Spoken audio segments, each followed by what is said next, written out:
Seasonal যে কোনো সবজি কিন্তু আমাদের প্রতিটা মানুষের খাওয়া উচিত। যেমন এই যে মূলা নেমেছে এখন, এটা একটা সিজনাল সবজি। তো এটাকে কিন্তু আমরা বিভিন্নভাবেই খেতে পারি, কিন্তু এটাকে অনেকে পছন্দ করেন না এই মূলাটাকে, আবার অনেকে পছন্দ করেন। আসলে পছন্দ অপছন্দ পরের কথা। আমার কাছে যেটা মনে হয়, সিজনাল যে কোনো তরকারি কিন্তু আমাদের একবার হলেও খাওয়া উচিত শরীরের জন্য। শরীরের যে কোনো ঘাটতি পূরণ হয় এতে।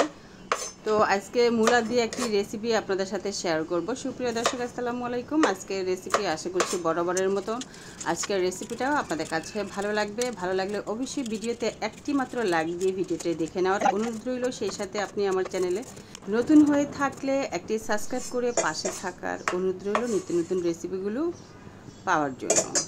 তাহলে আমি মূল রেসিপিতে চলে আসি। সুপ্রিয় দর্শক, দেখতেই পেলেন মূলাগুলোকে কিন্তু আমি ভালো করে খোসা ছাড়িয়ে কেটে নিয়েছি কুচি কুচি করে, সেই সাথে ধুয়ে পরিষ্কার করে নিয়েছি। হ্যাঁ, এখন আমি সরাসরি মূল রেসিপিতে চলে আসছি। তবে এখানে একটা কথা বলে রাখি, যারা মূলা খেতে একটু অপছন্দ করেন তাদের জন্য একটা টিপস আমি দিচ্ছি। সেটা হচ্ছে, আপনি মূলাটাকে প্রথমে সিদ্ধ করে নেবেন, ভাজি করেন বা রান্না করেন। যদি প্রথমে সিদ্ধ করে নেন তাহলে সেই মূলার যে বাড়তি একটা গন্ধ যারা পছন্দ করে না সেটা কিন্তু চলে যায়, তারপরে আপনি রান্না করতে পারেন।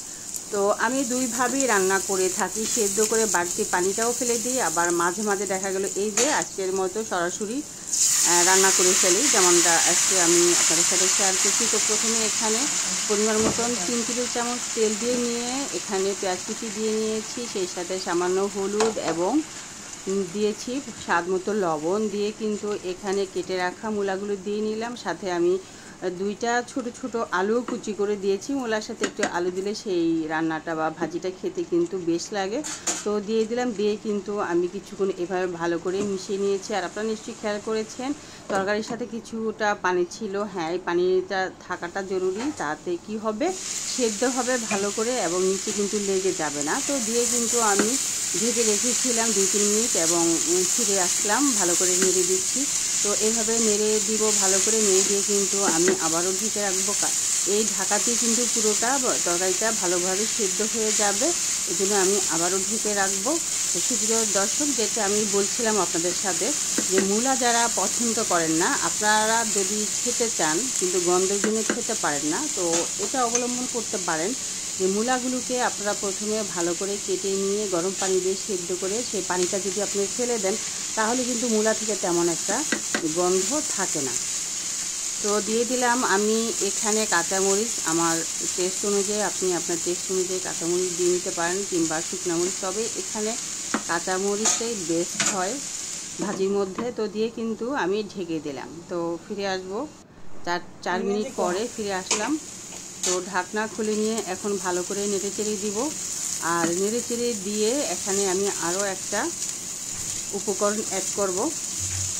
তো এদিকে আমি ধনিয়া পাতাগুলোকে ভালো করে পরিষ্কার করে ধুয়ে নিয়ে কুচি করে নিয়েছি এবং সেই সাথে এখন আমি এখানে ধনিয়া পাতা কুচিগুলোকে কিন্তু ছড়িয়ে দেব। রান্না অলমোস্ট প্রায় শেষের দিকে, তো উঠানোর আগ মুহূর্তে আমি কিছুটা ধনিয়া পাতা দিয়ে ছড়িয়ে নিলাম এবং সেই ধনিয়া পাতাটা কিন্তু এখন ভালো করে ভাজির সাথে মিশিয়ে নিচ্ছি।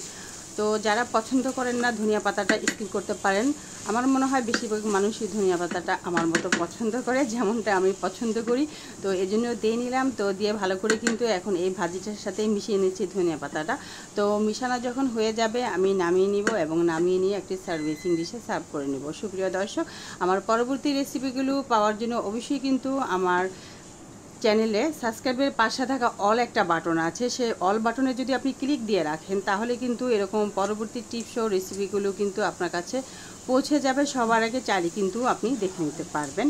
তো আমার নেক্সট রেসিপিতে ইনশাল্লাহ কথা হবে। ততক্ষণ পর্যন্ত সবাই ভালো থাকবেন, সুস্থ থাকবেন। আর এদিকে কিন্তু আমার ভাজিটা একেবারেই কমপ্লিট, আমি কিন্তু এখন উঠিয়ে নিব আর সার্ভ করে নিব। সুপ্রিয় দর্শক, সকলে ভালো থাকবেন। আল্লাহ হাফেজ।